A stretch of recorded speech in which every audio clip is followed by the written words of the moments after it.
BBC banji boogera naye esaasidde nnyo bannayuganda naddala abagamba nti bakalimagezi naddala abagamba nti bannabyabufuzi ndowooza ekirwadde kye tulina nga bannayuganda basinga obungi nga saawuddemu wekwebuzaabuza nga abafuka banaaba ng'ekituufu bakimanyi nga bakyebuzaabuza lwaki njogera bwentyo nti buli omu aba ayagala omuntu gwabuze ekibuuzo akiddemu nga bw'ayagala ne batamanya nti mu kuddamu ebibuuzo buli muntu alina enziramu eye gy'addamu ebibuuzo okusinziira kiki kyalaba ne kyasuubira ekigenda otuukawo ekyabasinga obungi tebakimanyi kati ndaba abantu bangi nnyo twali tumanyi nti ekintu kino kiwedde naye mukiremeddeko olw'ensonga tukimanyi nti Museveni ye bw'ate bw'akola akozesa nnyo abantu abalina endowooza empewufu ndowooza mugimanyi oba abaweefu b'endowooza n'abaguza kye baagala bo ne bakitwala nga bakirina okukyagala nga bakiguza omuntu bw'otunuulira abantu bonna balemedde ku nsonga eno mbuuza ofa kino ensi tagenda kubulira lwaki olw'ensonga tukimanyi Museveni yagala kukozesa nnyo abantu abalina endowooza empewufu nga bo we baagala okuyisiza buli nsonga ekyokulabirako eno social media mmere ya lombe n'ataaka abaalya buli alina essimu ya buyonjo osobola okukola ky'oyagala bw'obanga okirinako information nokitegeeza abantu oli waddemu okujja n'okikola yensonga lwaki nti abantu bangi bagenda bakubaganya ebirowoozo era balina omulamu abantu babagoberera abatalina mulamu abantu babagoberera eri abawemuzi nga nabo balina abawemuzi banaabo babagoberera eri abatambuza ensonga bulungi naye eri abataba babagoberera kati bwetyo bwe tuli naye mu kalowoozo ka leero tugamba nti omusiru takusiruwaza olw'ensonga nti omusiru aba ayagala mufaanagane naye mu ndowooza ye y'obusiru n'obwobufu bw'endowooza ye waba ayagala mufaanagane ensi ekyuka mu kukyuka tulina okugenda n'okukyuka kwayo kuge mazima gwali eyo alemedde ku Kyagulanyi nti awagira abavuzi b'empanka oba tabawagira abasinga obungi kyabakoze kyabatabudde emitwe njira kugamba ekintu kyambo kimu nti bw'obanga oyogera ensonga zino osooka nga n'otundi omuntu kiguyogerako mufumbo ekyo n'okiteeka esayidi alina abaana n'okiteeka esayidi bw'ogatta okuba nti mufumbo alina abaana kikumala obutongerako kintu kirala kyonna okitegeera wandibadde oteeka nnyo essira singa omuntu adde si mufumbo oba nga tomulabanga na mukyala oba talina mukyala then wandibadde awoga nti ninawe tugenda okutandika okwogere naye omuntu alina omukyala alina abaana bamugatta bulungi nnyo kiba kitegeeza nti akwogerako mu konna konna okwokunyonyera ensonga zino kwandibadde kukoma mu kkoowa eryo nti tetwogerako omusajja ali kino nakino nakino ABCD as simple as that kati nga nfundikira akalowoozo ka leero bantu bangi mwenna muli mu nsi muno wootuuka ensi n'ekutabukira n'ogamba kangende nnoonye ekigulira magala eddiba mu nsi z'abamagulu meeru naye badde okimanyi nti social media kuno kwotwogera ebigambo kuno abasajja bonna basinga obungi magulu meeru abalina zi kampuni ennene era bakola ku nsonga z'okuyingiza n'okufulumya abantu okwetoola ensi yonna bebamu ku bantu ababeera ku social media zino nga bawula ebigambo byemutokomoka okimanyi nti ebigambo byoyogera bisobola okukuleetera obuzibu ku nsonga ezo ekyokulabirako yennyini omukulembeze ng'akyali muvubuka yayimba oluyimba olwamuviirako omusibaga emyaka 10 nga tagenze Bungereza ekyo mukimanyi bulungi nnyo n'abalala naye mulaba buli avaayo kulumba kyago tasobola kuvaayo ku ye kennyini kuteekawo bigambo bigaa nti alumba abantu abo oba akakundi k'abantu oba tasobola byogera naye agezaako nnyo okusindiikiriza Kyagulanyi aveeyo abeeko kyayogera tajja kwogera olw'ensonga nze ndi wano mpagira Liverpool nga ttiimu y'omupiira gye mpagira kwanza mbuuza ebintu binyumira mu nsi mupiira ndowooza na byabufuzi n'abala muwagira Arsenal muwagira Man U muwagira Chelsea muwagira Aston Villa n'endala naye mubadde mukimanyi nti muli kimu ku bitundu ebiwagira akakundi k'abantu abo olw'ensonga nti kati Captain Ambaj eyaba captain yonna kati sponsoring baani era abantu bagisponsoringa corner flags kati zonna abantu bakola kibi bazifuga ne bwola babintu byonna kati biri mu mpira byonna kati ongamba otya nti govuma Kyagulanyi essaawa zino ng'olina ttiimu y'omupiira gy'owagira mu Bungereza nga naye ekola ekintu kyekimu kati ani yakuloga gwe Aluba Kyagulanyi ani yakuloga oli waase naye Asene wagira ekintu kyovumirako Kyagulanyi oli wa Maniyo ne Maniyo wagira ekintu kyovumirako Kyagulanyi oli wa Kiruse wagira ekintu kyovumirako Kyagulanyi kuga ne munsobera Abannayuganda bamulowooza lunaku ki naye ng'omuntu gw'olumba gw'osindikiriza ekintu tannakugamba nti akiwagira tannakugamba nti naye ye yakugambye nti lulinga nkyali muto nina ebigambo bye nayogera naye kati nkuze ensingira abulala kubanga ensi ekyuka ne mugaano kitegeera kati njala bategeeza ensonga eno nga bwe yazze kirungi tutegedde ani agisindikiriza namwe bagisindikiriza naye nga tonnanyigiriza nnyo nnyindo gireeta musaayi sooka odde muwetegereze kyogerako kimanyi bulungi nnyo era kitegeera mwegendereze ebigambo bye mwogera n'okusindikiriza omuntu omu kubanga ebintu bingi bijja kuva nga temujja bitegeera otherwise buli omu ayimirire mu layini waali kola ekikwatako va ku kitakukwatako buli kintu kireke kitambule nga bwe kirina okubeera yensonga oba owagira omupiira gwa Bungereza Premier League automatically ekintu ekyo ekiwagira tewali muteri mu Uganda talina ttiimu y'omupiira gyawangira mu Bungereza taliyo kati omwamba otyo Aluba Kyagulanyi ng'olina ttiimu y'omupiira gy'owagira e Bungereza mu Premier League nga yewagira abantu abo ate nga ye main sponsor kati ki kyoyogerako awo tetugenda kulwawo wamma akalowoozo kawedde olwaliro katugende ku firimu eyatuleese olwaliro ndowooza kansoke mbalindemu wane eddakiika ng'emu tutandike bulungi nnyo kansoke mbakubiremu akayimba kano nnyo ne ku tuzzi tutandike nga mweyongerako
Sabire Ngamirembe, rest in peace. Franca, rest in peace. Dancheme, rest in peace. Return up Kenya, rest in peace. Mutiame.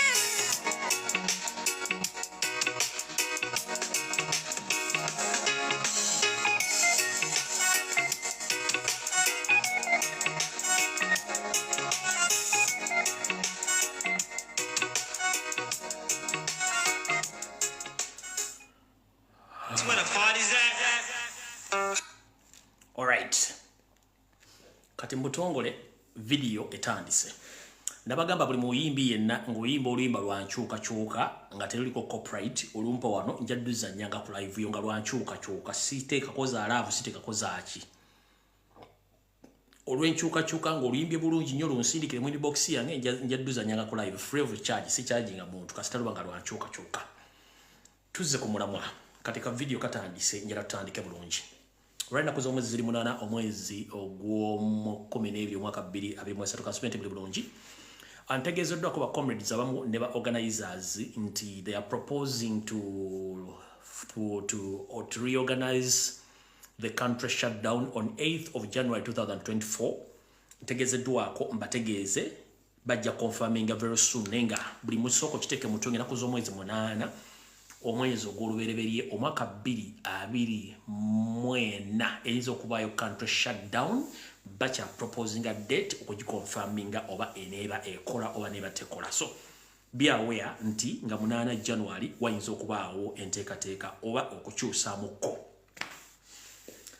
Kansulent Tukyala Wangadya otuuse, Mukyala Nabbanja otuuse, Yoseri otuuse. Kansokenza nnyo obubaka buno obwa jjajjaffe ow'Obuyisiraamu Kasimu Nakibinge tutandike video lwaliro. Kino kiddamu mwenna bannabyabufuzi bannaddiini bannabyansuula n'abantu ba bulijjo ensi bwe begenda okutyobooka oba ensi bwe begenda okutabanguka mwesuleegwa naggamba naye ng'ate mwandibadde mukola ekintu ky'amaanyi nnyo okutaasa embeteza eyandibadde egwa mu nsi. Bw'osirika n'otayogera ku bikyama bikolebwa mu nsi bakitegeeza nti ovunaanyizibwa kikenkanye n'omuntu akoze ekigambo ekyo. Mudobaka bwa bajjajjaffe Kasimu Nakibinge. Okwaniriza Minisita wa Gavumenti wa Kampala okuba muhadhara eno naye kusaba busabi ogamba omukulembeze w'eggwanga kati emyaka 3 kasooka tuva mu kulonda. Bantu bangi nnyo naddala abavubuka babakutte ne babasiba nga tugamba nti baba balina emisango mubatwale mu mbuga z'amateeka balamulwe. Naye emyaka 3 omuntu omututte mu kooti ababe tebamanyi gye bali ensonga eno erumya omutima. Lwaki tugyogerako ti abasinga abantu ba umma bakadde baabwe batutuukirira mikwano gyabwe tubeeko kye twogerako tubeeko bye tubayamba. Naye gwe ali mu gavumenti ddoboozi lituuse nti waliwo obulumi abantu be baakwatira mu byokulonda okubanga olwaleero musango. Simanyi lwe kyatandika kuba nti omuntu ali mu byokulonda ate guvuka omusango. Naye bwanga balina emisango tetulina buzibu mubalamule. N'emyaka 3 mingi nnyo. Nja kusaba bano bannaffe ab'ebyokwerinda ababirimu bamanye nti baboonoona mu bantu. Omuntu yenna gw'okwatidde omwana we mulirwana we muganda we omusuubira otya ate okwagala gavumenti emukutte. Essaawa ejja kutuuka mutandika okuyita mu bantu ate mutandika okubuuza lwaki abantu tebatwagala naye nga bano be babaleetedde obuzibu. Kusaba Honorable Minister eddoboozi eryo olituuseeyo ensonga ezo bazitunulemu. Abatalina misango bateebwe, abalina emisango mubavunaani tetulina kizibu. Buli omu weetikka omugugu gwe ffe tetubaako na kye tuddamu. Kwebaza okubanga ozze nompa omukisa eddoboozi eryo okubanga ndituusa. Visit the Google Play Store or the Apple. Right. Tweyanziza nnyo jjajja w'Obuyisiraamu Kasimu Nakibinge Allah akkingirize osobola okuba nti gw'omu ku bantu bavuddeyo okuyisa eddoboozi eby'omwanguka okutegeeza bannakyemalira. Ebikolwa byayogerako nabagamba nti abavubuka babakwata mu Buganda emikiro nabasiba nga tewali muntu ategeezeddwako bewaabwe bye bino byennyini. Tutandise kati ka video katandise wulira.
Alright, mukaba laiti naye jukira. Alright. Wabaddewo RDC we Kayunga ndowooza n'akulira poliisi n'akulira ebyokwerinda mu kitundu ekyo. Abaavudde ne bateeka ebiwandiiko mu mawulire nga omu ku bantu abaawambibwa era n'abuzibwa emyaka 3 weddu nga bwe baamufunye naye ekyennaku baataddeyo kifaananyi kiri fake. Era bigenze mu mawulire oluvannyuma lwa akulidde oluvuganya mu parliament omukulu Mathias Mpuuga Nsamba okuvaayo n'aloopa poliisi n'ebitongole ebirala n'alagala emmotoka eziwamba abantu omwabadde n'emmotoka eya poliisi ey'ekika kya Mwenda emirundi 3 kasaze 17 ate gavumenti oluvannyuma n'egaali emmotoka eno tegimanyiiko. Naye ebyaddala emmotoka eno gavumenti egimanyi era emmotoka eno yalabiddwako ngera eri mu kutambula ekola operations. Kati mukulu mukyala Naabatulege Anita Amongi Sadolini Mama Sorogeti mukulu David Muhoozi n'abeekerinda emmotoka gye badde boogereza zimu ku mmotoka eziwamba abantu ne zibabuzaawo. Emmotoka eno yalabiddwako muyinza ogaa nti omusajja ate namba yiyi namba 17 yiyo ogiraba yalabiddwako naye mumugamba bwe emmotoka teriyo ne mu service teriyo. Mugire bulungi nnyo emmotoka yammwe mugira bulungi nnyo awo tetuluddeewo. Era mwagenze mu maaso ne mugamba nti omwami oyo ayogerwako mwamufunye naye gwe mwafunye bakugamba nti gwe mwafunye oba gwe mwatadde mawulire omuntu oyo si yeye mukyamu. Kati muteeka obulumi ku bantu. Kansoke nzanye mukulu Nobert Mao ono bwe yayogedde then ndyoke nzanye video y'omwana tugende mu maaso. Mukulu Nobert Mao kati akulira ministry ekwasaganya ssemateeka y'eggwanga bw'ati bwe yayogedde ng'akudaala. Bano abasinga b'endaba bali mu katemba n'olwekyo famire z'abantu abo batutuukirire nga gavumenti directly kubanga abantu be balinamu essuubi tebalina gye babatwala. Balinga ng'abantu abalina lita 5 eza peteroli n'agamba nti ja kuva Kampala kuvuga epaka ggulu. Obusobozi tebabulina. Mukulu Nobert Mao akulira ministry ya justice oba ya ssemateeka olw'okuba nti kati wafuuka musajja wa Museveni tekikufuula nti okutegeerako kwalina kwakuvaamu. Abantu bangi bali mu kuwambibwa era bama kuttibwa okuddaala nti abantu bajje batukire gavumenti ebeeko kyebakolera. Museveni kyalina okukola kyokka kwe kugaa nti agenda kusasula abantu abaawambibwa n'abattibwako abantu. Kiri kyokka kyasobola talina kira kuba talina bujja agenda bajja. Kyesimanyi bulungi ennaku zino omanyi simanyi grams ziri ku makenda g'omiragana ga ARVs oyinza okuba wamira amakenda nga kati gakuyiwa Windows ensonga lwaki oyambala galubindi zino enzirugavu omuntu ng'oli munnamateekera nga wasoma bulungi nnyo okozesa obwongo bwo abantu twagala nnyo okola kye tuyita facial expression nagana amaaso bigo by'oyogero bitegeeza ne oyambadde galubindi z'abawuki ba holding ojja okuwa statement ng'omuntu akulira ministry nnamba ekwasaganya ku ssemateeka w'eggwanga oyambadde galubindi bano abawuki ba holding oyogera ebigere bitali mu constitution naye ng'ate ogamba nti wasoma amateeka mukulu statement eno kanjiddemu ndyoka kuzanyira vidiyo y'omwana eno bano abasinga bendaba bali mu katemba n'olwekyo famire z'abantu abo batutuukirire nga gavumenti directly kubanga abantu be balinamu essuubi tebalina gye babatwala balinga ng'abantu abalina lita 5 eza peteroli n'agamba nti ja kuva Kampala kuvuga epaka ggulu obusobozi tebabulina. Nyongera kutegeeza mukulu Norbert Mao former president wa DP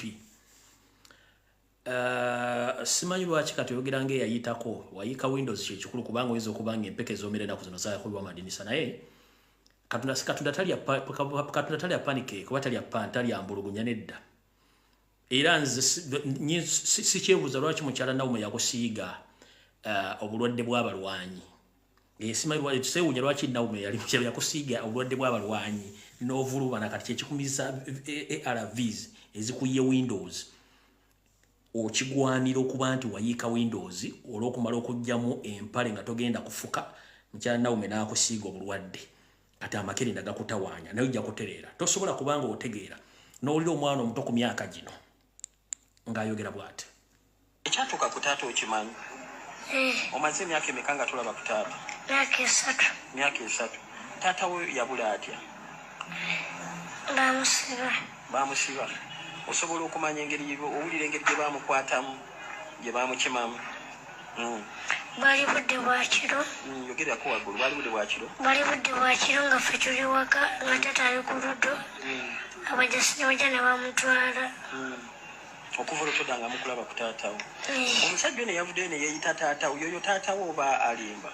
Si yeye. Weetegereza bulungi ekifaananyi ki? Si yeye. Ate eddoboozi bwe bamukuwadde ng'ayogera nga si lyeri ataata? Si. Kati owulira otya muli okubanga taata tomulina ebiseesaawa zino? Bubi. Oddawo n'olowoozaako ku taata naye ng'ataliiwo. Olowooza basirikale kyabamutwala okusinziira ku byowulira? Gavumenti. Alright, nina Lukwago Morgan. Lukwago Morgan ono ye mutabani wa Lukwago Martin eyabuzibwawo emyaka 3 kati taddanga mu kulabika mu bitundu eby'emukono naye gye bufuddeko nkuddiramu kati nti RDC ne DPC bavuddeyo ne babako omusajja gwe bapaledinga nga bagamba ye Lukwago Martin. So family egamba si oyo Lukwago Martin owaabwe gwe bamanyi Lukwago Martin gwe bamanyi mulala nnyo. So omwana ono ali wano mu bulumi obw'ekitalo nnyo ye Lukwago Morgan. Era nga bw'omulaba alwakwaffe ekisobola gikulaga nti akyali mwana muto bw'omulaba afaananira ddala kitaawe talina waafaananira musajja gwe balaze. Morgan, mulanga kigwokubira oba kikyogamba gavumenti yatwala taatawo kikyoyagala okubagamba? Bagamba waaba yafa bamuleete mulabeko oba sekyo weewa kitewate bagamuleete kale bamuleete mulabeko bamale bamuzeeyo. Alright, tokaaba mukwano taata ajja kudda bagambe gavumenti eri taatawo. Gavumenti mbasaba mukomyewo taata banga mumwesinge oba mufu mukomyewo omutale.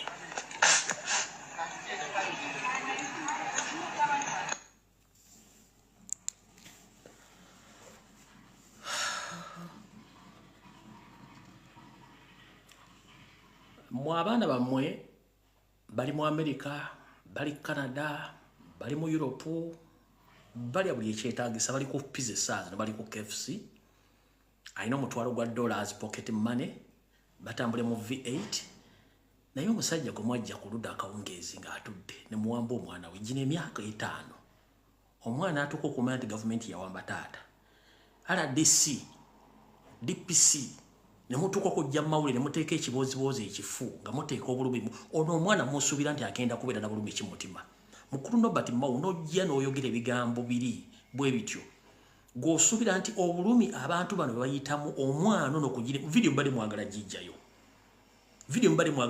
nze nabagamba ne muli gikwatamu ne lwakiri ndigikola ekiro ne ngiteekayo ku mutimbagano bwe mbaga ebintu bye twogera bikyamu lwaki mu hackinga page lwaki musasula Facebook bajja information gye tukola lwaki mu reporting accounts zaffe kye mulina okukola kwe kujja embize gye mukola okuleka bannayuganda beetaaye mu nsi yaabwe ono mwana muto Lukwago myaka 6 kitaye mwamu wamba ne mumutta ate si yekka bakibalama balita nabo Kenya n'abalamu basse nga mutubuzaabuza wano kanzire munzanye video y'omwana oba video mugijje ku mutimbagano mugijjeeyo kanzire mungizanye ekyatuuka ku taata okimanyi omaze emyaka emeka nga tulaba ku taata myaka 3 taata we yabula atya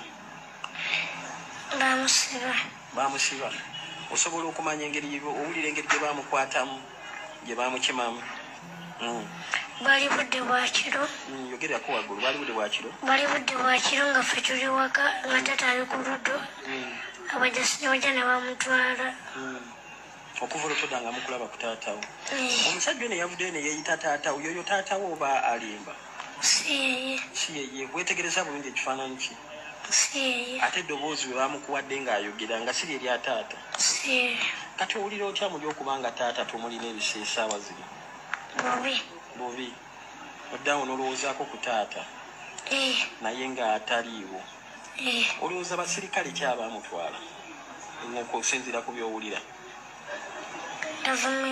gavumenti alright ndina Lukwago Morgan ono ye mutabani wa Lukwago Martin eyabuzibwawo emyaka 3 kati taddangamu kulabika mu bitundu eby'emukono naye gye bufuddeko nkudiramu kati nti RDC ne DPC bavuddeyo ne babako omusajja gwe bapaledinga nga bagamba ye Lukwago Martin so family egamba si oyo Lukwago Martin owaabwe gwe bamanyi Lukwago Martin gwe bamanyi mulala nnyo so omwana ono ali wano mu bulumi obw'ekitalo nnyo ye Lukwago Morgan era nga bw'omulaba alwakwafe esobola gikulaga nti akyali mwana muto bw'omulaba afaananira ddala kitaawe talina waafaananira musajja gwe balaze Morgan mulanga kigwokubira oba kikyogamba gavumenti yatwala taatawo kikyoyagala okubagamba bagamba waaba yafa bamuleete mulabeko oba sekyo wewa kitewatebagala muleete kale bamuleete mulabeko bamale bamuzeeyo alright nsaba obyogera ebyo ng'eddoboozi liri waggulu nnyo obadde obagamba ki obugamba ki gavumenti yatwala taatawo no tokaaba sorry taata ajja kudda gyali tokaaba mukwano taata ajja kudda bagambe gavumenti eri taatawo gavumenti mbasaba mukomyewo taata banga mumisi oba mufu mukomyewo mutale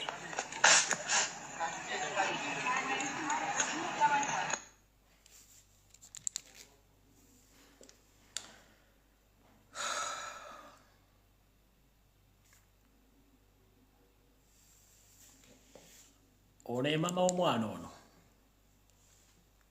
ebifaananyi si bya bba wange ekifaananyi kya Martin kirina ku ssimu simanyi lwaki bagenda nga bawuddisa abantu babalimbalimba 2020 Novemba awezeza emyaka 3 bukyangabula siddangamu kulaba musajja ono noonyeza buli wamu omusajja abuze lwaki baba banimba mbu balabye omusajja atali bba wange bw'olaba ono afaanana oli gwe bagambye ali mu mawulire nze bange mumanyi tusobola kubuzaabuzibwa musajja gwe nali mbadde naye emyaka kumpi 9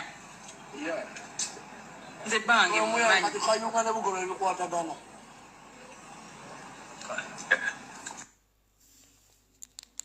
Mao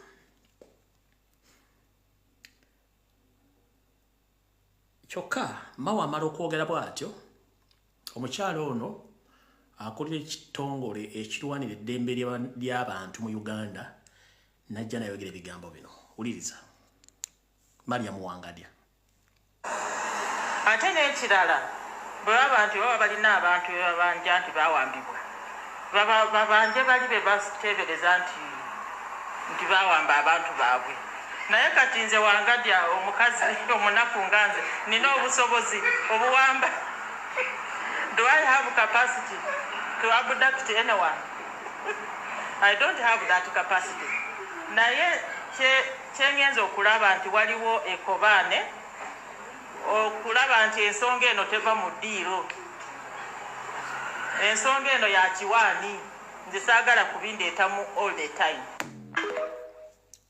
Yoyo omukyala akolera Uganda Human Rights Commission omukyala Wangadya ng'ayogera bw'atyo. Ekiri atabaala kyekiri n'asigadde waka. Naye Museveni mulekerawo kutta abantu. Mukyala Nabbanja eno video gyenziramu okuzannya olwaleero bwe bujulizi bwe tulina era fayiro eri mu ICC mu International Criminal Court. Mwawamba abantu ne mbatta. Eno video eri mu International Criminal Court. But we are fortunate that Kibarama was traced. He was arrested recently in October in a place called Kakiri, and he's one of those that is claimed to have killed police officers in Chiboga, Wakiso, and other places. Well stated and well analyzed. So Museveni, Mohozi, Salim Sare, Kahanga Mohanga, Jeneti, David Mohozi, Anita Mongi, Atayebwa, and all members of parliaments in Uganda. However much you are trying to divert people from the real issue, you are wasting a lot of time.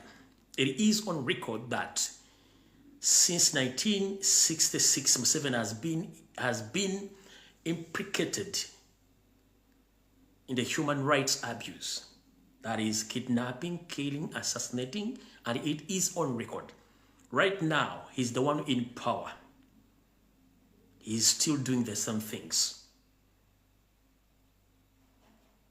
But you are trying to play around by protecting Museveni, but it's high time to let the world know the truth that Uganda is not safe. You've tried to create a lot of diversion and stunts on social media to show the outside world that Uganda is safe. But Uganda is not safe. Uganda is bleeding, and a lot of people have been missing and others have been assassinated. But the government has tried a lot to divert people, which will not work in this regime. Because we can speak our mind and we have the evidence. That's why we use social media to express ourselves and each and everything. We know all the platform, mainstream medias and some social media platform who are paid to divert Ugandans from the real cause of the struggle, but we shall keep on exposing the state and all your servants, including you and your family. Last week, the United States of America brought more sanctions to all government officials and some MPs due to the violation of human rights and vote rigging, but you are still doing the same thing. But for us, we don't have a problem with you. Continue doing exactly what you know. Very soon, we shall meet, and everyone will pay heavily, and to remind you that we will pay in dollars. No worries. Tugenze maaso. Nga tuvudde waawo kati njagala muwulirize omusajja ono bamuyita Haji Kaloole oba Haji Kaloole simanyi. Omukulu ono omanyi omuntu bw'ayogera ekigambo ng'akyogedde ku kamera. Mwegende njagala kunoonya omusajja ono akola luddawa, akola mulimu ki, tabanga y'omu ku basajja abeera mu safe house nga batulugunya abantu. Wovira n'ogamba nti tetusobola kukkiriza kintu kino kukita. Lwakiri Kyagulanyi tumutta. Then gwe nojja n'ongamba mufu bagenda ku social media tuli ba terrorist ba tuli batemu kitegeeza mwe batemu. Statement eno yafulumye njagala zino ku video zetugenda okupairinga okuziteeka mu ICC.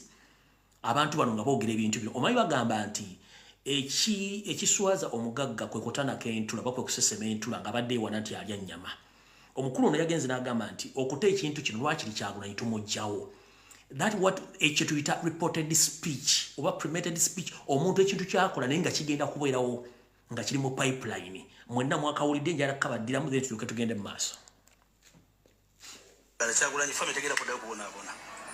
Ekyo kituufu zikanya. Obukulembeze buyinza obutasoboka. Okay. Yes, buyinza okugamba. At least omukisa gw'ensi okufuna. Ne bannaye mulina ebintu bye muyinza okuzanya n'okuzanya.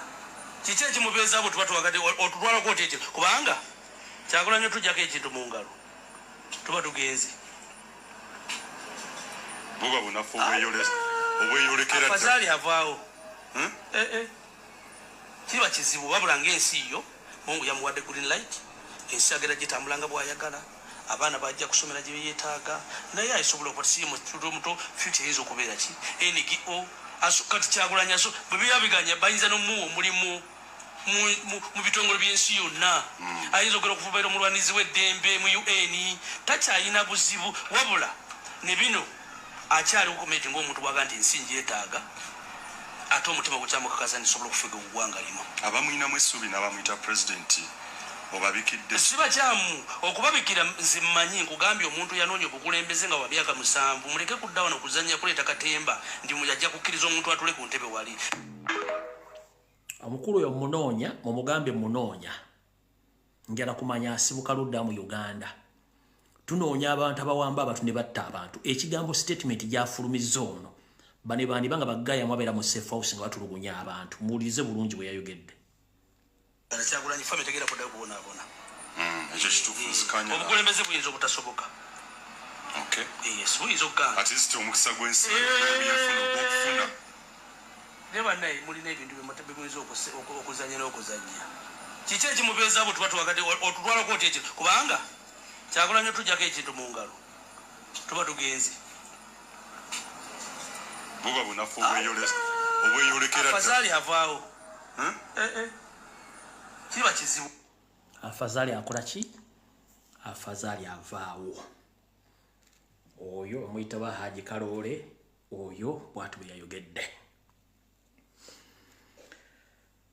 Wiiki eno yennyini twagenzeko mu mambuka ga Uganda. Ndowooza twagenzeko mu mambuka ga Uganda. Tutunyanagenda mu mambuka ga Uganda kansooke mala okuyisa obubaka buno.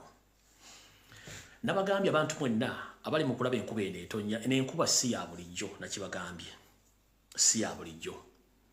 Najje babigane bagamba ebikolobero ebyakolebwa mu kitundu eky'Ennamboole omuli okusaanyawo embuga n'ebintu ebirala.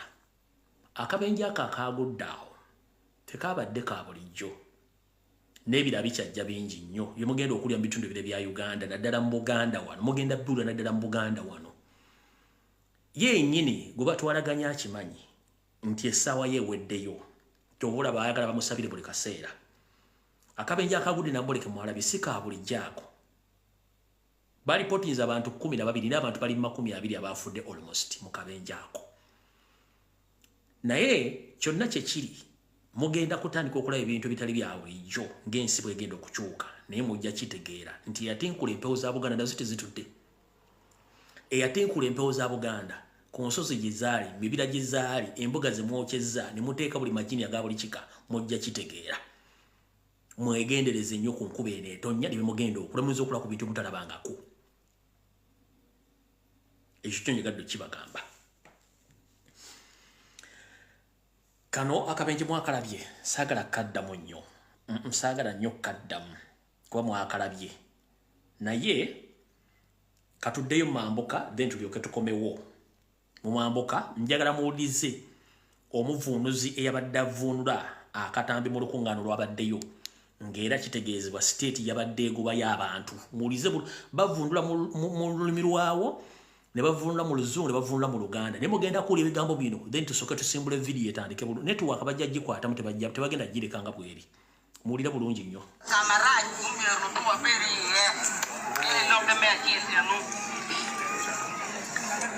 Mwaka 2014 abakulembeze bajja wano ne mukanya teri addamu kuyingira mu paaka mukomaawo.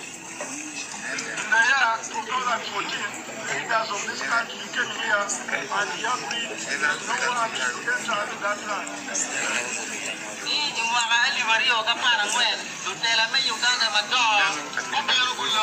One minute.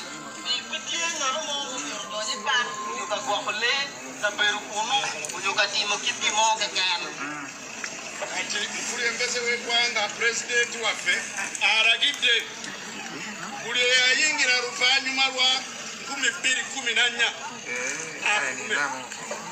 Now the president of the Republic of Uganda, the president Museveni, has commanded those who entered this land before that time should leave right now.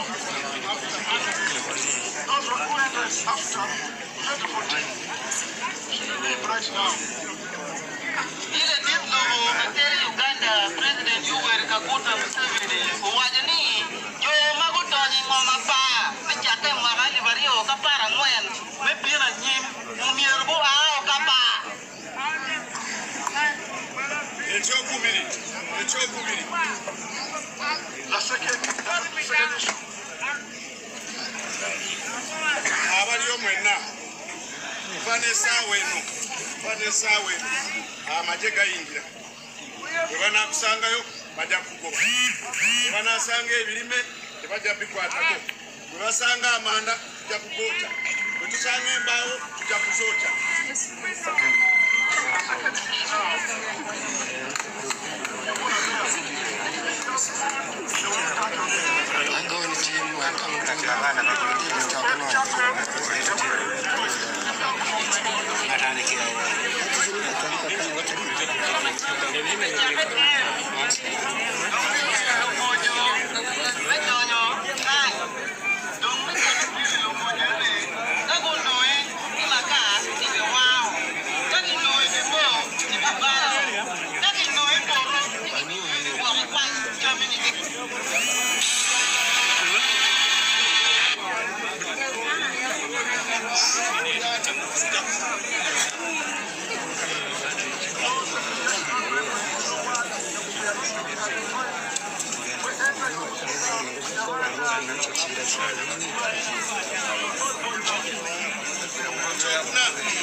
Ekyalo kye mulimu kiringa kyadde mu nnyumba bayomba.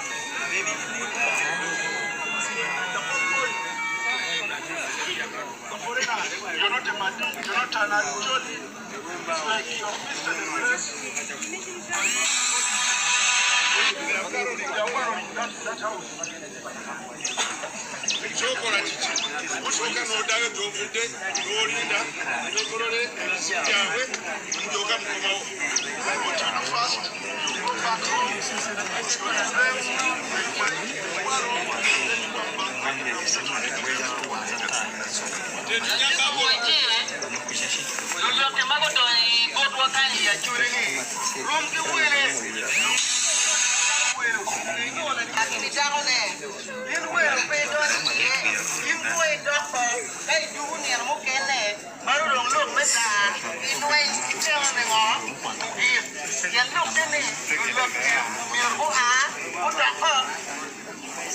Olaba luusi nabbi baganda bamwe babatirawo bye batamanyi.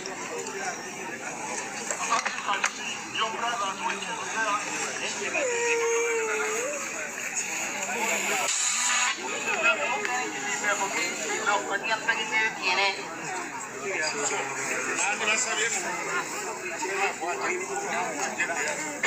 Wange kyasooka bagulabeyo tebakuguza ttaka lya gavumenti olivaamu.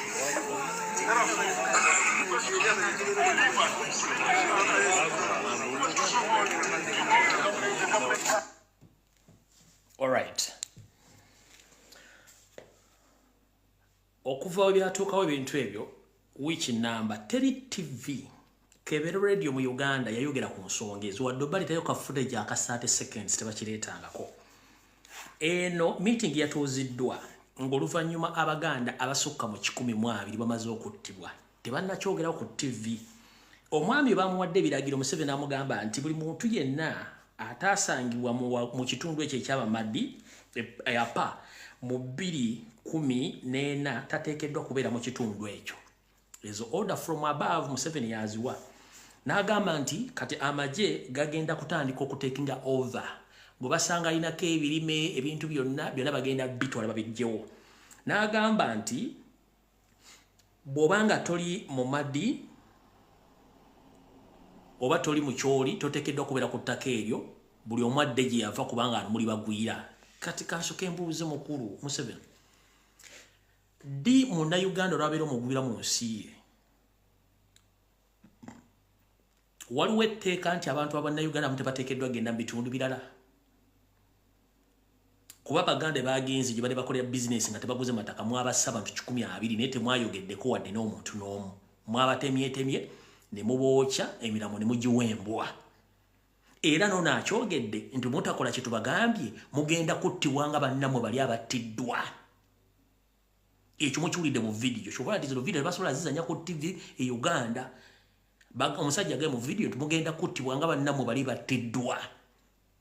Open da akyogedde era tekimusimatuse. Kuba bino tebasobola bizanya ku TV Uganda de ku radio kuba tebabisobola bizanyayo. Ne kati gobo ogamba nti abantu abaliyo abagenda okunoonya ensimbi bonna bagwira bafulume ekitundu ekyo. Kiki mwagala okukolayo? Mission tugimanyi bulungi gye mwagala okukola. No problem. Ffe tujja kugenda mu maaso n'okubalabisa. Awo tuvudde tukyali nno tetunnatandika information bannange. Naye ndowooza mu butongole katugitandike.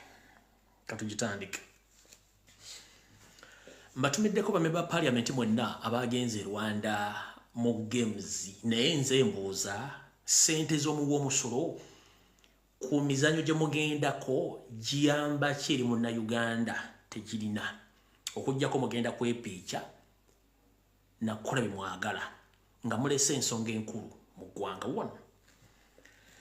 Mukulu Mathashi Mpuga oludda oluvuganya ne bakulembeze banno mwenna mwatusuubiza nti mugenda kudda mu parliament until further notice nga avudde Roma nga baleesa abantu baffe abawambibwa. Mwaze mu parliament ne musoma report ne mudde ne mutuula bulungi nnyo. Ekyo kijjawo nti abantu baffe be twabasaba baabazizza nti nedda. Kumwe naffe abantu ani alimba. Kale olwaliro kambategeeza. Kino kidda mba comrade mwenna be tuli mu struggle n'abaagala enkyukakyuka. Ne bagamba teweesiganga munnabyabufuzi era tobeesinga ku munnabyabufuzi. Baganda ffe mwonna baagala enkyukakyuka ngenda kabatemateba muntu yeneddamu okwogera ku kigambo kye bayita member parliament oba wa NRM oba wa FDC oba wa JEMA oba wa National Unity Platform. Nti bana kye bagenda okukyusa ku ggwanga tekisoboka, it is impossible. Teri munnabyabufuzi nga member parliament alina kyagenda kukyusa ku byobufuzi tukujjako Museveni tekisoboka nkibagambye olwaleero. Era kati openly okutandika n'omwezi guno nga kugenda kutuuka wakati ngenda tandika kati kuba buli omu nga sina gwe neebuuzizaako. Mukulu Mathashi Mpuuga ku Lwokusatu najja n'ensooka n'ensirikamu nenjala tegeeza eggwanga nti omukulu ono ku lunaku olw'Essande nga nvudde ku live omukulu ono baamukukusa ne bamuyingiza State House Entebbe ng'omukyala amuvuga ennyiri yenna abatulege Nalongo Sologeti Mpogola Anita Among yamutwala mu State House Entebbe. Museveni yalina appointments empitirivu okusinkana abantu wabula appointments zonna zaasazibwamu ne bayingiza big fish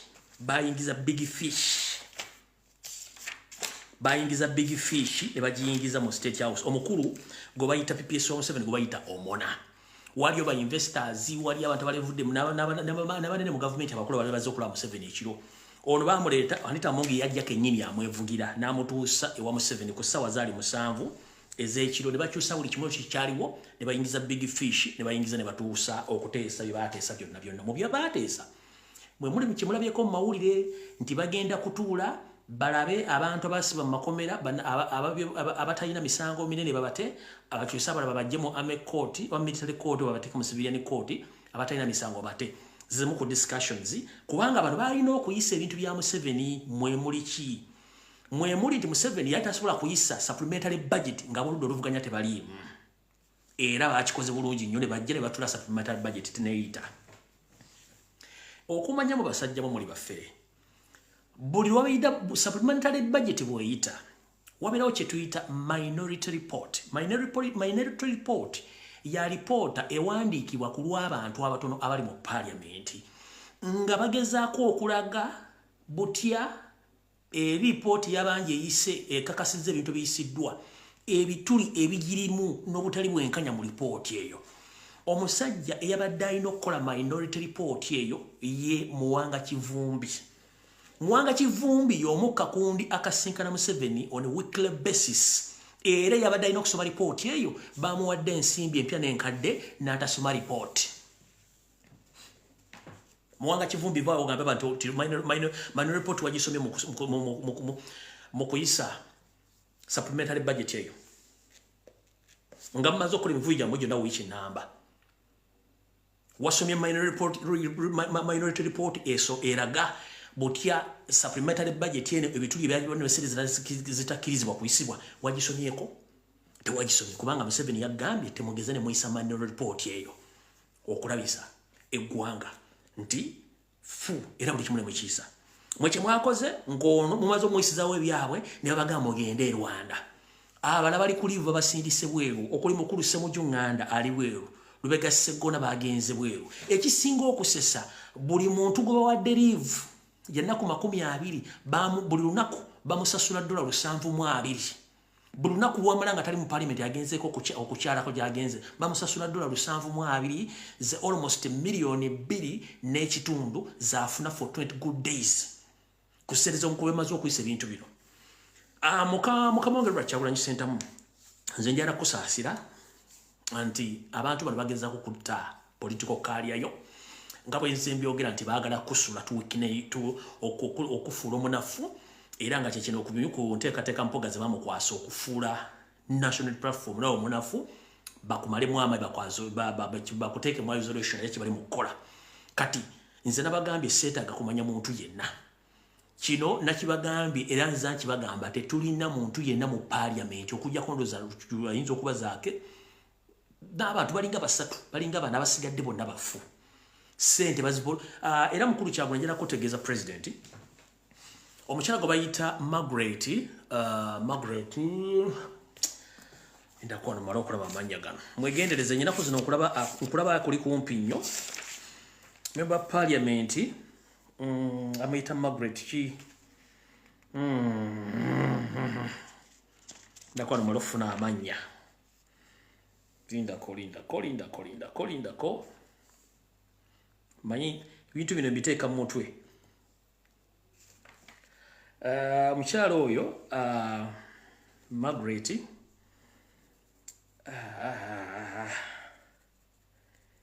ndako mala okujjukira amanya gange wano mala okujjukira amanya omukyala oyo ennaku zino kubeera ku lusegere nnyo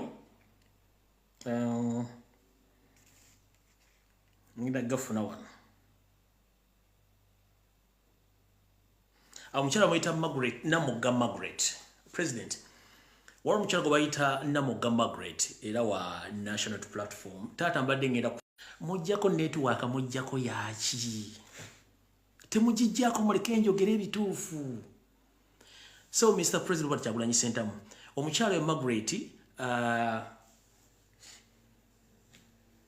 Namugga Margaret ennaku zinabadde akweriranya nnyo era ng'ayogera nnyalivu kuma taata ogwo musuta nawandagala mukyala Margaret Nanyonga wakasinkana Museveni enfunda 2 wiiki ewedde era ne bakuwa ensimbi ng'olina mission y'okuspayinga ku Kyagulanyi waguze n'ennyumba emunyonyo yakakalina eriko n'amaduuka kalinga ka shopping mall era n'ogenda mu kibanda ekyomu ekyo owa NRM mu munene naku ne bakuwa V8 mpya zino ZTX V8 mpya mu kibanda ya white kuba motoka yali yafa era mbizibu wayanjuddeyo tolina motoka ate bakubanja ne bakuwako ne million 900 mu cash ne bakuwa ne sente n'ogula ekizimbe ng'oli ku mission ya ku spyinga ku Robert Kyagulanyi Ssentamu nabage kati ngenda batabukira tetujja kukkiriza kufiirwa president waffe nga mwe muli ansimbi so mukyalo Margaret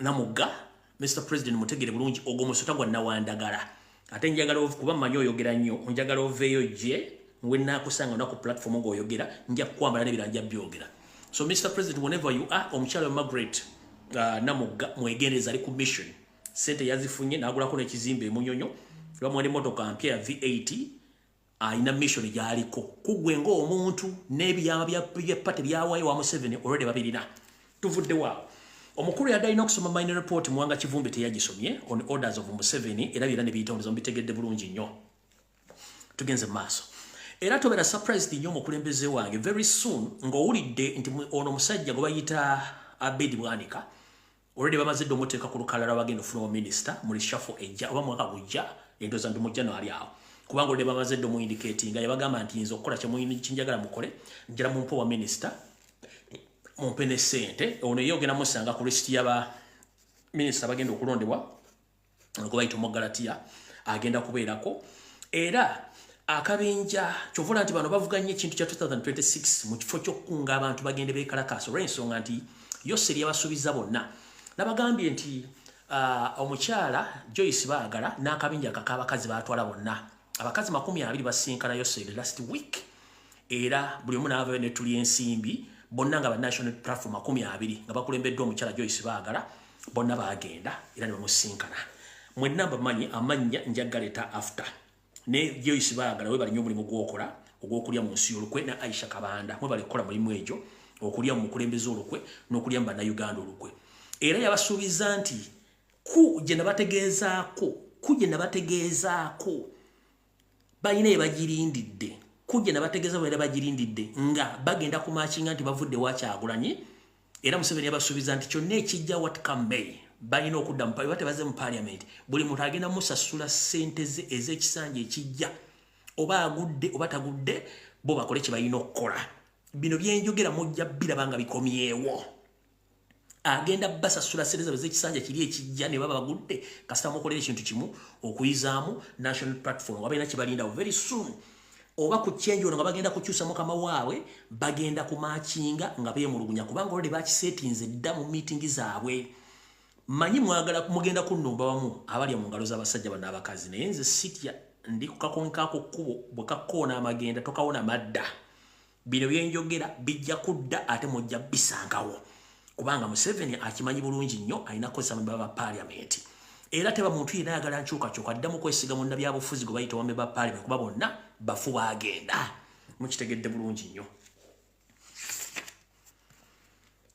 abo bo mbavuddeko saagala bamalirako obudde olw'ensonga nti obudde tulina butono ate nga ebyokukola tulina bingi nja baddira olulala njagadde sooka bayisaamu eggaali eyo mutegeere nti ne pressure gye babadde bataddewo ku kubanja abaganda baffe bonna abawambibwa era bwe tutagikuma muliro wali ku parliament floor ebeeyiseewo kubanga mulabe statement Mao gyakoze Wangadya gyakoze omusajja oli David Muhoozi gye yakola ne ebitongole bya gavumenti engeri gye byogera mbibala tulensonga ati bo baamala dda okuba nti bakwata abantu be naye kankabateme namwanduka yatema omusika n'abooluganda mulumbe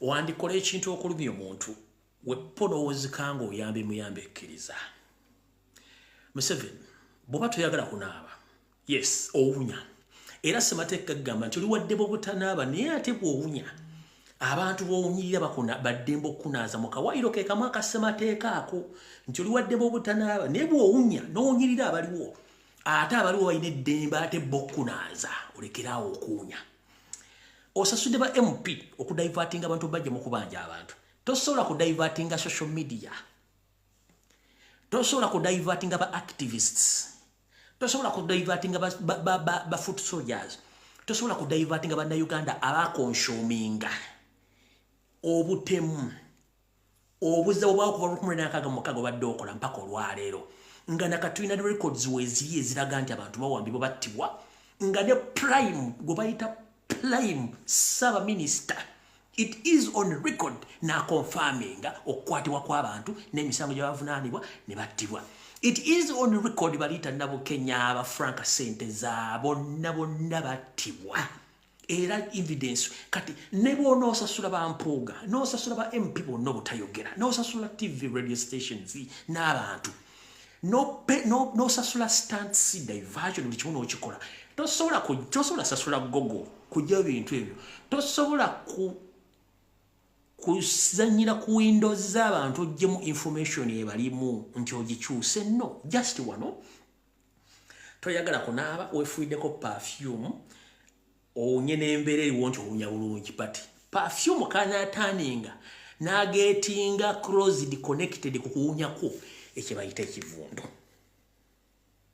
kati gwe gulaba politician as if nti information ogijjewo tosobola kujjawo information weeri era mu archive egenda kubeera otegenda kuvaawo ekye bayita obukadde magezi naye nga n'embuto wali ogayina bw'oba wali mu wutta era osigala oli mu wutta abakulembeze abawutta beewuttaza nnyo ne balooza nti bategeera nga tebategeera ku myaka gy'oliko egy'okulonda amagi n'okwera ebijja gw'okyalowooza nti ensi ekyaliwo oli mwalonderanga amagi no records weeziri buli kimu ekiri ensi ejja kitegeera mukitegedde bulungi nnyo kati bamebe ba parliament mulye ssente babafu muli kimulye mufuwe munyampulokoke mukole bye mwagala ne records weeziri mukama mwabo wa ssente yazibawe ne mujjukire temusobola kubribinga bongo bannayuganda mwagala genda mukalu kyesimenti kanaabaayo ekyo nkibabo kyesimenti kanaabaayo naye abantu mugenda bagamba kikubayita okwoza noyanika mu ttaka okutta olugoye olweru oguze omo oguze detergent olunyisa olwozezza lutukudde nomandi olunyika mu ttaka mu bisooto oba oyozezza nedda awo tuvuddewo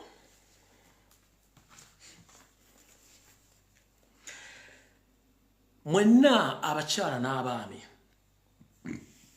abaganda buno baka bwamwe mbalamusiza bataata kansuubira nti muli bulungi bwe baba babuulira omwana waabo bwe nga w'omunaku amatu okunkumula mumpulirize bulungi abakyala n'abaami baganda bwe baba babuulira omwana owaabo bwe nga ow'omunaku amatu okunkumula kitegeeza ki nti bwe tubeera mu maka gaffe omwo mubeeramu abaana abamu batali ba muntu mbweza mu maka ago naye nga ayinza okuba akulinako oluganda oba nga balinako oluganda oba sina kindi ng'ali mu maka ago ye step mother ba step father ebiseera ebisinga boogera bulungi nnyo eri abaana ne bababuulirira mu mbuulirira ennungi okubakuza obulungi kati gwe batasobodde kubuulirira oyinza okuba oli mabega wa ntebe oba oli mu kisenge ekyo oba olidde wansi nga babuulirira omwana oyo naawe amatu okola ki otega nti ono bamugambye ekigambo kino okitwala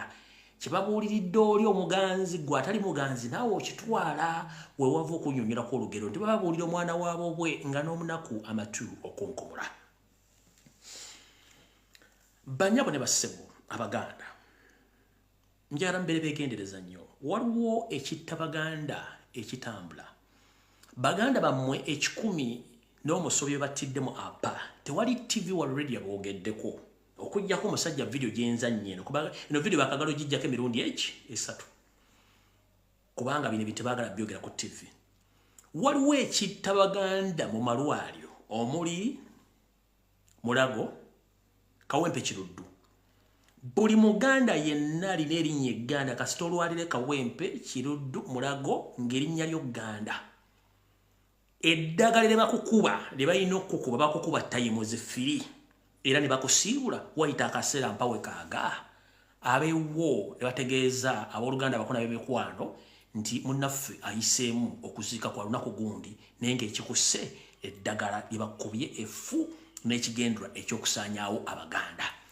kino bakikola nga bayita mu basirikale aba SFC abatujju abeeyita abasawo e Mulago nga tesi basawo kuba bakolera ku biragiro bya Museveni ekyokusaanyaawo abaganda nzize mbagamba ebigambo bino naye nga mwewuguusa naye bajja kumala bamalawo omanyi babagamba embuulire tefa yonna omuntu yenna ng'omanyi oli muganda ng'olwalira Mulago Kiruddu Kawempe weegendereze nnyo eri ekitta baganda buli aye atwalayo nti mulwadde eri ekijja mu mbuto eri ekiggalanda z'abakazi oba lwe muludde ogusoose okuzaala bakuggala enda nga tomanyi mumpulidde bulungi mbagambye naye temuwulira embuulire tefa yonna awo tuvuddewo mbategeezezzaako mwebereremu ekugema n'okusibaga kukyagenda mu maaso era kuli wammwe mu Buganda naye temugguka mubeera mu byakwepica kunywa mwenge na kutambula byebyo awo nawo nvuddewo olunaku lwa jjo mu ggwanga ery'omulirwano erya Zaire enkadde tuyita Democratic Republic of Congo wabaddeyo okulya n'okkomba essowaani by the way kansooke mbategeeze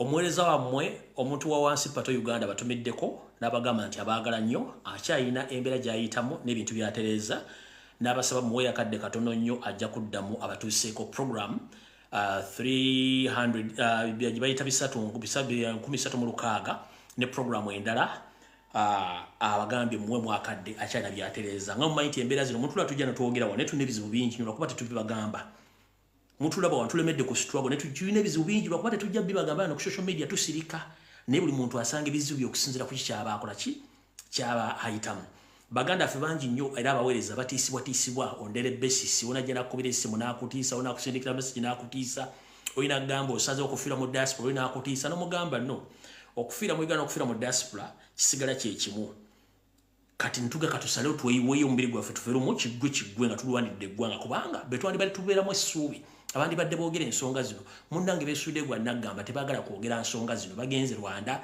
bagenda mu Amerika bagenda kukola ki kati ani agenda okwogera ensonga zino nga ku TV ku radio abasajja abaliko babajjamu obwongo ne babateekamu obuugi kale abatumiddeko pato Uganda omuntu wa wansi ensonga lwaki mpitiddeko mu Congo omwezi ogwa November ng'otandika nabagamba nti era abasajja n'abakazi ba Indigenous Ugandans abali basukka mu 18 battibwa naye tewali bakyogerako era emiramo no giyitibwa mu nnyonyi ne gisuba mu Uganda olunaku lwa jjo wabaddeyo okulya okkomba n'essowaani mwategedde nti endagaano eyasibwa wakati wa Congo n'amawanga ag'oluse lwa East Africa omuli Uganda Uganda Kenya, Tanzania, Sudani, Burundi, Rwanda ne Congo bagezamo giteekamu Congo yabagamba musibe mu byamu muddewo mwakamanyiro kasusse si kyabaagala wano kumbe Congo yali yeekengera dda mission y'abano nti abalimu basinga obungi baali bakamano badde bakavaayo ennaku ntono nnyo bwe bati emmundu yasekebuse ekonge emmundu yasekebuse ogenda okkakananga abasajja ba M23 abaduumirwa Pirato ne Yoseri nga n'omuwa ensimbi nyomu ku bo ye Pastor Mujingo bafiiriddwa abalwanyi 300 mwaga nchiddamu okuva bana abasajja bavudde Congo olunaku lwa jjo emmundu yasekebbusi mumanyi kye bayita okusekebbuka ku mmundu bakubye omusajja ayitibwa M23 abasajja 305 gyemirambo egikunta lwagenza okukomekkereza ng'omu ku bakoddomi ba Pirato akwatiddwa mu kulwanagana okuno okw'amaanyi lwagenza okukakkananga omukoddomi wa Pirato omu akwatiddwa era ne bamutwala ayitebye bakunyizza mukoddomi wa Pirato ne bamunyiga obulimu awo kutuusa lwe yayogedde bute bayingiza ebyokulwanyisa n'ebyuma ebibega ebya software owa Pegasus n'ayingira mu Congo era n'abalagirira wa gye bamusimba okuba nga bali babega gavumenti ya Congo nenga ebintu bino bali babiyingiriza mu motoka ezitunda kasooli omukalu n'ebijanjaalo n'ebintu ebirala era bibyo kimu kibalagiridde ne bagenda buli kitundu gye bali batadde ebyuma bibadde biketta ne babijjayo era nti bagenda muzaayo era ne bayinza omunyigirayo n'afiirayo kati ekiri mu Congo kitokota si kisaanikire olw'ensonga nti mukulu Pirato yakoze loosi ne mukoddomu n'alugenderamu Bujingo omu ku bafanda members abafandinga n'endooza yakoze loosi wepo ne Yoseri tibahabulwa n'akabinja kaabwe akamma 23 babayisiza bubi nnyo naye nga ate mujjukire naffe bannayuganda basinga obungi babakubiramu ne babattiramu kati nno kati katugende ku information endala eyatuleese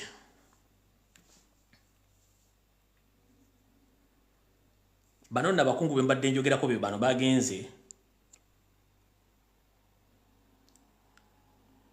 alright bade bankolektinze mwana amanya yogolet namugga bana bantu mbadde njogerako abavudde mu Uganda ogenda wana mama Sadolini nga bamaze okukola enteekateeka yaabwe abasiibu ne bagenze ekigali okukola emirimu gyabwe egy'okwepiica kuba tebanaki kimwogera ku ggwanga kambazannyira akatambi kano wano mangu tugende mu maaso wano nga bagenda. For this competition, remember we are a defending champion. We shall do exactly that as a team. You must protect the integrity of this country. And remind you of my communication yesterday. I don't want to say it now. Protect the integrity, the name of Uganda. The image of this country is very important. Honorable members, and now therefore,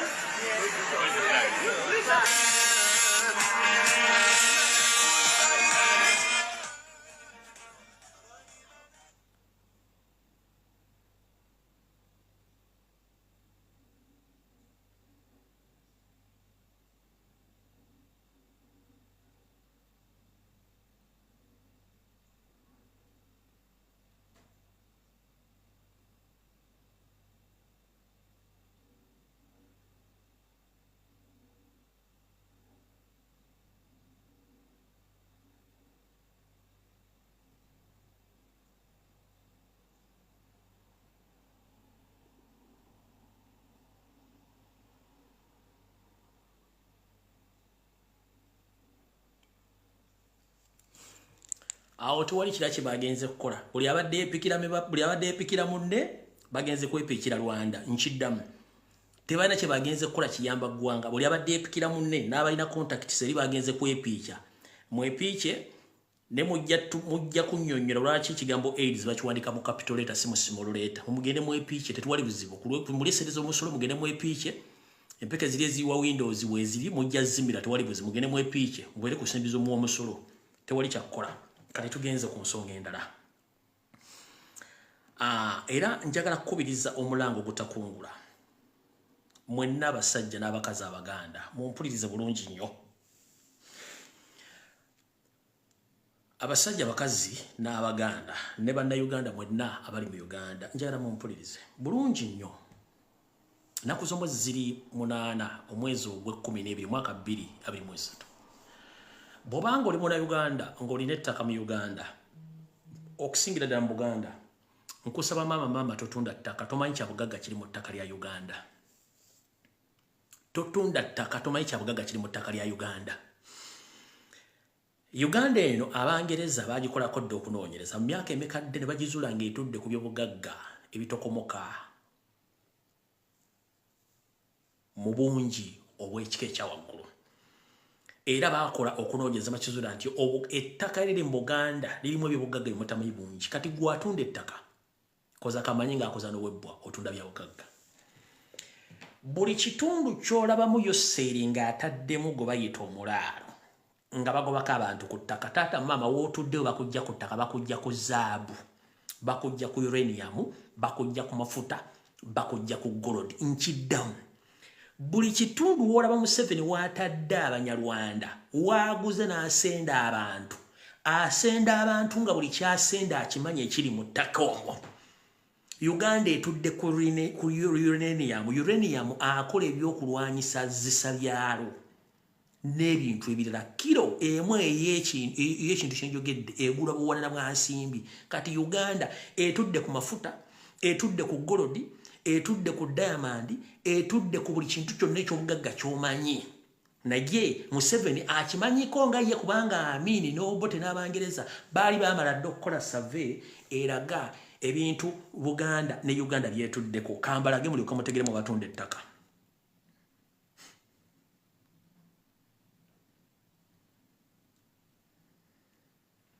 Kansoke nkulage wano.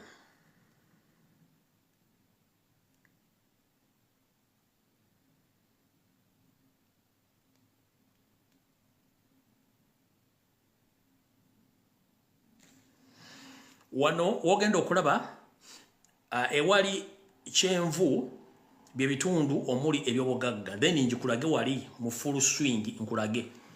Eyo kyenvu gy'olaba map nga bweri. Eno Lake Victoria eriyo bakayanja kyakali awo. Kati wano wolaba wano wonna bino bya kyenvu bya bugagga.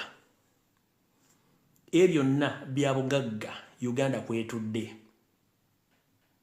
Eno wano wansi lindako eyo yeggwanga Uganda litudde ku byabugagga byonna.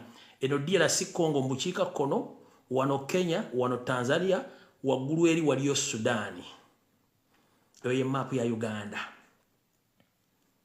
Kati kankulaga oli okwakakase wano nga bakyusizaamu kkala ekulaga ebyobugagga ebiri ku ttaka lyonna ly'ogamba oba lyotamanyi.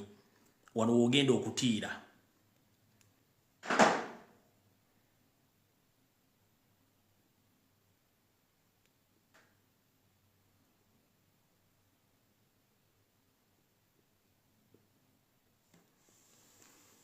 Eyo ye map oba kwe kunoonyerezebwa okunoonyeza kwe baakola nga basinziira ku banoonyereza by'obugagga biri mu ttaka. Kati gwatunda ettaka Museveni ettaka lyakugobako omanyi lwaki akugoba ku ttaka. Ebyo byonna byolaba mu kkala eya bbulu, pinki, guliini, yellow, red, biki byonna eyo zonna mineral resources ezijjudde ku ttaka lyammwe erya Uganda.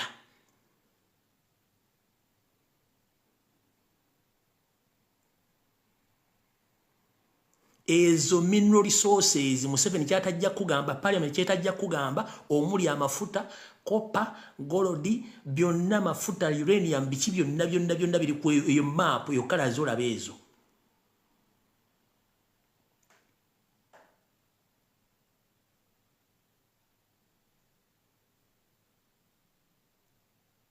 Ezo kankusomeremu wano katono ndyoke mbasomera ate full details. Nga tonnatunda ttaka. Eno yakolebwa the Uganda National Airborne Geographical Program. The Department of Geological Survey and Minerals Entebbe Uganda. Yakolebwa Department of Geological Survey and Mines Entebbe Uganda. Ne Peterson Grant and Watson Limited, Toronto, Canada. Nekolebwa Geo Which Nedrin and the Netherlands. Nekolebwa Earthworks BVW Draft Netherlands. Zezo company nya ezali mu kunoonya ebyobugagga bya Uganda ebiri mu Uganda ku ttaka lya Uganda. Kati kamba somere mujja kutya mu abatunda ettaka lye babagoba ku ttaka nga mudduka temanyi kye babagobako.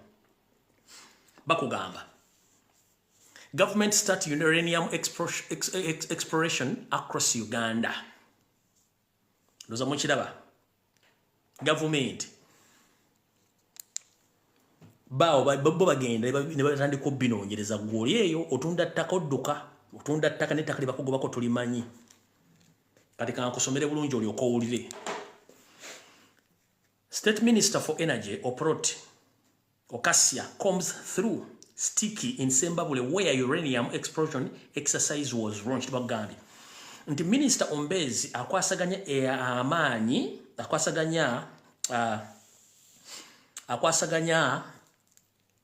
amaanyi wa Minister of Energy kale katugebe nti muli amasanyalaze n'ebintu ebirala ng'agezako okuyita mu ku Busaka mu kitundu ky'e Zimbabwe eno gye balonkinga okusima uranium. Kati maama ave Zimbabwe oli Kadaama, oli Sekadaama, wagenda kuba kyeyo, oli we Zimbabwe, munnanga gye babagoba ku ttaka, okimanyi ettaka lye bakugoba kuba na futi 15 oli ku bugagga naye ng'ettaka baali kugobako. Kuliriza bulungi nnyo. The Minister of Energy has started a new effort to explore and evaluate the status of uranium deposits in part of the country. Bagenda Minister ow'ebyamasanyalaze batandise okukola enteekateeka ey'okutandika okunoonya n'okuzuula wepo n'okutandika okusima ekyobugagga ekiyitibwa uranium. Era baga State Minister for Energy Okasia Oprot launched the latest effort on Wednesday in Zimbabwe district. Zimbabwe is one of the districts believed to be having the high concentration of uranium minerals. Bakugambye nti minisita ono yatandiseewo enteekateeka empya ku lunaku lwokusatu okuba nti batandika okukola enteekateeka mu district y'e Zimbabwe okuba nti bamanya bungi ki obutudde mu ttaka mu Zimbabwe ebw'ekibugagga kye bayita uranium n'ebibugagga ebirala.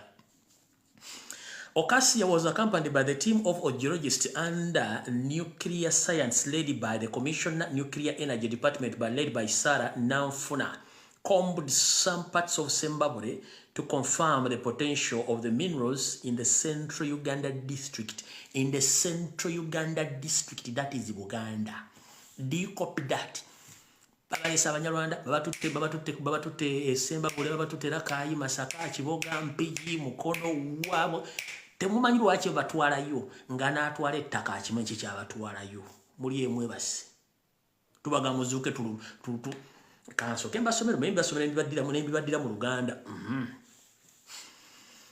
tugenze bakugambye batya bakugambye nti Minister Okasia yabadde awerekeddwako abanoonyereza n'abo banna bakalimagezi mu kunoonyereza ku maanyi agava mu kyobugagga ekyo omukyalo n'omuyita Sala Nanfuna era nga bagenza okuba nga bakakasa ebyobugagga bino ebiri mu kitundu ekya Buganda oba ekya Uganda mu Buganda, that is Central Uganda District.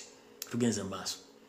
Uganda is considering boosting its electricity generation capacity through nuclear power, and uranium is needed for sustainable supply for the nuclear fuel for Uganda nuclear power program. Bakugambye nti eggwanga Uganda lyagala nnyo okutandika okukola amasannyalaze nga likozesa ekyobugagga ekyo omanye ntakoze byakulwanyisa wala n'amasannyalaze agakola okuba nti bakozesa ekyobugagga ekyo okuba nti baagala tandika kikolamu amafuta agagenda okukozesebwa okuba nti bafuna amasannyalaze naye ng'ate si kyekigendera kye batunda bitunde. Tugenze mu maaso.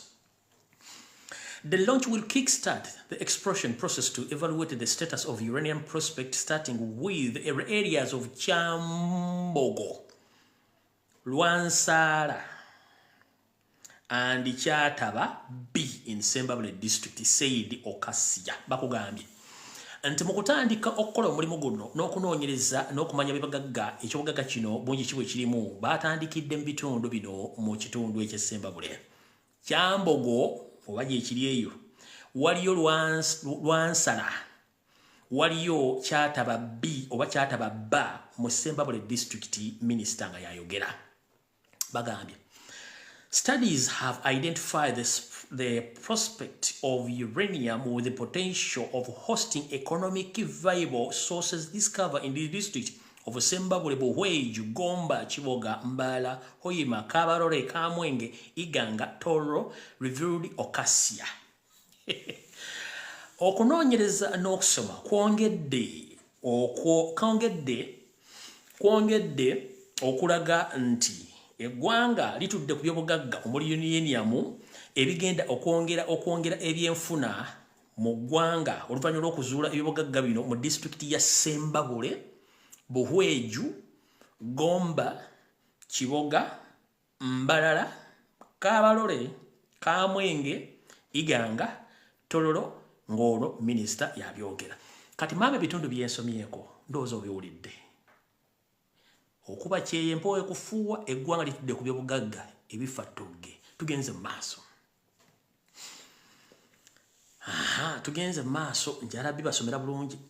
He said the government would undertake the detailed exploration and evaluation of the quantify the nuclear resources that will guide the nation's strategy for supplying nuclear fuel for planned nuclear power plants. Agambye bw'ati nti gavumenti y'abafere bano ejja twala enteekateeka okulaba nti ejjayo bulungi nnyo n'okwetegereza ensulo oba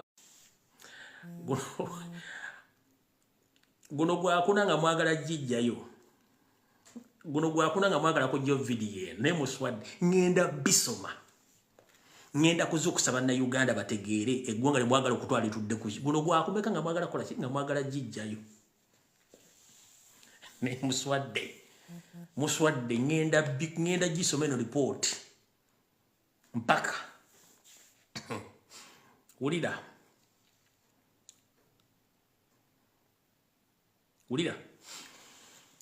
Uranium is one of the minerals commodities under promotion in Uganda, and its exploration was spearheaded under a 5-year mineral wealth mining infrastructure development program, MWAMID, The project should have ended in 2019. URN could not confirm whether it was extended. Bakugambye nti okusima ekyobugagga ekyo n'ebyobugagga ebirala kye kimu ku nteekateeka Uganda gy'erina ey'okusima ebyobugagga ebyo nga kyakuteekebwamu amaanyi era kigendagendera okumala emyaka 5 okuba nti kigenda kwongera ku byenfuna n'enkulaakulana wepo n'ebintu ebirala era nga enteekateeka eno yali yakuggwa mu 2019 naye ndowooza baafunamu obuzibuzibu okuba nti teyatuukirira ne bagenda kugyongerayo. By the end of 2021, the government confirmed uranium deposit in Nkwandwa. Ulida, bulungi nnyo mwagala jijjayo. By the end of 2021, the government confirmed uranium deposit in Nkwandwa Parish, Kiboga District, Katala Parish, Kalungu Sub-County in Buhweju District, Kyambogo Parish in Tusi Sub-County, Sembabule District. The uranium prospect in Sembabule indicates chromium, copper, lead, wolfram, tin, and zinc. Ulida. Abajikwatamu mukyaliyo mujikwate mukanzire mbibasomere mutegeere mmwe basajja mu ne bakazi mmwe nti mulina okusituka eggwanga litudde ku byobugagga omusajja ettaka alitwala. Ulira byobugagga mbasomera.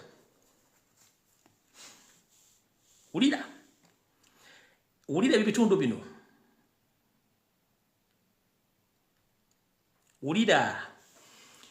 By the end of 2021, the government confirmed uranium deposit in Nkandwa Parish, Kiboga District,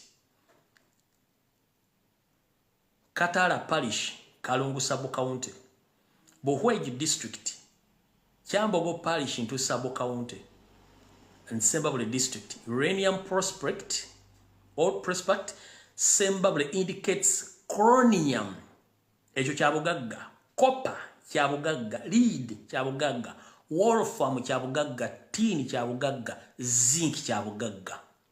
Tugenze. In 2009, the Canadian graphical consulting company Preston Grant and Weston Limited PGW identified 8 targets areas were selected as possible uranium mineralization zone. Bagambye mu 2019 ebitongole ebinoonyereza ku byobugagga ebitongole bino omuli kye bayita Canadian Geographical Consultants Company and Patterson ani akuba mu nveeko and Patterson Grant Watson Limited bazuula ebifo 8 ebyalondebwa nga bino bijjuddemu ebibugagga ebifatogge. The areas identified by Preston Grant and Weston Limited include Alua, Pakwach, Hoima, Fort Potro West, Fort Potro East, Mbala West, Mbala East, Kabarore, Kitgum West, Kitgum East, Gulu Masindi West, Masindi East, Kampala, Aloi in Lango, Jinja, and neighboring district of Buyende. TV chi ereba bulidde parliament chi ereba bulidde bino ebintu. Ne Kampala yennyini Kampala district mulimu mineral resources. Bano kunywa ku mazzi mujja kugwa eddalu. Ne Kampala district ajjudde mineral resource atudde ku byobugagga. Gobulwa military barracks manya nti waliwo ekiriwo ekyobugagga.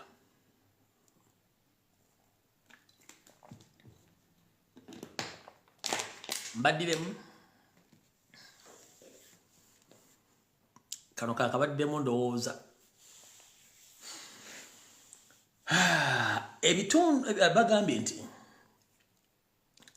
kampuni ene ya Preston and Grant Watson Limited bayongerako ebitundu bino wammanga. Kwaliko Alua, Pakwachi, Hoima, Fort Potro West, Fort Potro East, Mbala West, Mbala East, Kabale, Kitgum West, Kitgum East, Gulu Masindi West, Masindi East, Kampala District, Aloi in Lango, Jinja, and the other neighboring district of Buyende. The National Development Plan, NDP 2021-2023, the project electricity consumption at 1,872 kW watts capital and generation capacity of MW by 2025 to meet the target power sector investment plan. PSIP 2020 plan to use nuclear power to contribute the base load. Feasibility studies of the proposed project have also been conducted in support for the International Atomic Energy, IAEA, CNNC of China, Rosatom of Russia, among others. According to Dr. Okasia, the nuclear power program is crucial to the government realization of meeting to total installed capacity of 50,000 of megawatts of electricity by 2024 to ensure energy security for industrialization. Several undertakings are being implemented to prepare for introduction of nuclear power into electricity generation mix. The government wants to produce at least 24,000 megawatts of nuclear power capacity to develop by 2040, he said. The government has been planning to set up the Center of the Nuclear Science and Technology Program, one of the public universities in Uganda, for nuclear training, research and development. The facility will be used in production of radioscopes for the Cancer Center in Uganda and Africa. Kati munnange oli eyo otunda ettaka tomanyi lwaki bagoba ku mataka temukimanyi eggwanga litudde wagende mu Kampala mulimu mineral resources e Kampala osula luddawa kyovula nti omunyalwanda bamusomba okumuyingiza eggwanga gogenda kukola bakutwala kukola wa security kati Kampala buli lwomulaba akanyonyi kano nga kayise mu kitundu buno bunyonyi ekika kino Buruda bakanyonyi ekika kino lintako manyi kati munyize nze ndiwo banyiza buruda bakanyonyi ekika kino kano ekika kino bwe bunyonyi obutera ofuuyira ebirwadde bwe bunyonyi obutera okunoonya ebyobugagga obwo bunyonyi obwo kasitolo kalabe bwe kate kafuuyira birwadde kaba kanoonya bya bugagga bakola survey akanyonyi obunyonyi ekika ekyo Kati mama eno map okujja kungale wayika Windows njibalaze buli kimu nkibalaze kati yensonga lwaki Museveni akimanyi lwaki ayagala ettaka mumutunda ettaka abagoba ku ttaka aletaka abanyango abanyalwanda be kubanga akimanyi kyalina alina zaabu map nga bwogiraba yonna bya bugagga Uganda kwetudde ne Kampala kweri mu Kampala wakati etudde ku bya bugagga Kampala Uganda za mukitegedde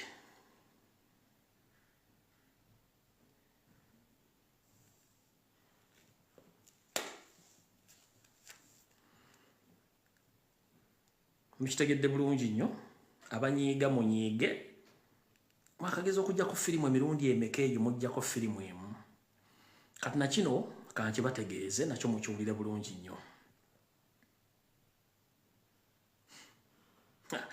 eno ngenda gikola ku Sande kanjikole ku Sande kanjibalekere kanjikole ku Sande naye mwenna abaana b'obuwala n'abaana ab'obulenzi ka video kano njala kabazanyira mukategere bulungi nnyo oba kansoke mbasomera information eno then tulyoke tugende mu maaso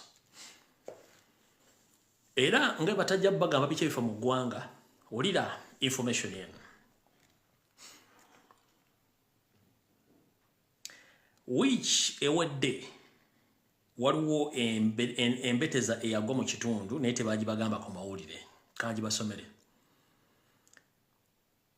morning sit rep today in Kitaria zone Muyenga area abasule Muyenga mu Kitaria zone Muyenga area At around 400 hours, the residence of National Robbers Movement treasurer Honorable Nekesa was attacked by 5 men, of which among of them 3 were armed with SMG rifles. After accessing in the compound over fence, they managed to hit one city police officer on the forehead who was on guard duty. He became unconscious and he was disarmed. The particulars of the victim are not yet known after they went to guard the house where they got one SMG belonging to number 61955 PC Wafana Festo, a personal bodyguard to the principal who had left his weapon with his colleague and went away, making a total of 2 weapons. Later, they arrested one male-female worker whom his particulars are not yet identified. He was told to go and open the door for the principal because he is one who keeps the key of the who keeps the key of which he opens them. 04 doors failed to open. They forced and they broke into the house where they went away with over 400 million Ugandan shillings.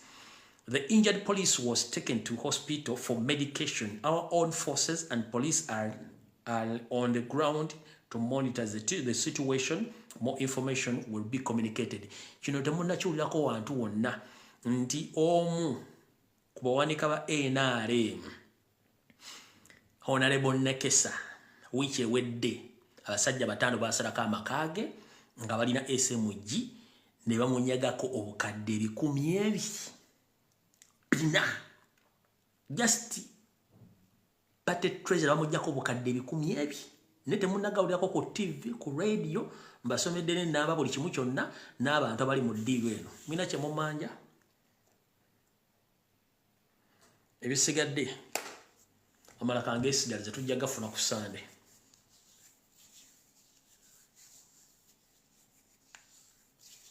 Tujja gafuna ku Sunday okawa n'abatukiriza okutuukayo. Olunaku olungi video wedde tusinkane ku Sunday saa 2 ez'akawungezi mu Bulange Mmengo bwe mujja okufuna amala. Mukama bankuumire. Abanyiiza olw'ebigagga biri mu Uganda mukuume ettaka lyammwe. Oli bw'ajja n'amanyira ettaka lyo, oli bw'ajja n'atwala ettaka lyo, kuba temumanyi ttaka kikimutuddeko. Video bagezezaako gijja emirundi ena. Mukitegedde bulungi nnyo kubanga abadde ku pressure. Nze mbyogedde, Mukama bakuume mweraba.